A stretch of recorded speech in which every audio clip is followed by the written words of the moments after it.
القوانين الأساسية لكرة الطائرة: عدد اللاعبين، يتكون كل فريق من 6 لاعبين في الملعب، بالإضافة إلى 6 لاعبين احتياطيين. حجم الملعب: يبلغ طول الملعب 18 مترا وعرضه 9 أمتار. ارتفاع الشبكة: يبلغ ارتفاع الشبكة 42 مترا. طريقة اللعب: يبدأ الفريق الذي يفوز بالقرعة بإجراء الإرسال. الإرسال: يتم الإرسال من خلف خط الإرسال، ويجب أن تتجاوز الكرة الشبكة وتلمس الأرض في ملعب الفريق المنافس. اللمسات المسموح بها: يسمح لكل لاعب بلمس الكرة 3 مرات قبل أن تلمس الأرض في ملعبه.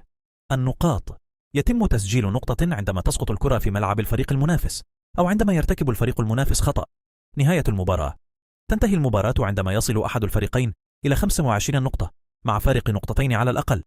إذا تساوت النتيجة عند 24-24 يتم لعب شوط إضافي حتى يفوز أحد الفريقين بفارق نقطتين.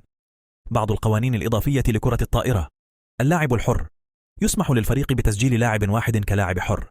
يمكن للاعب الحر التحرك بحرية في جميع أنحاء الملعب، وليس عليه الالتزام بمركز معين. اللمسة غير القانونية: يتم احتساب لمسة غير قانونية إذا تم لمس الكرة بأي جزء من الجسم باستثناء اليد.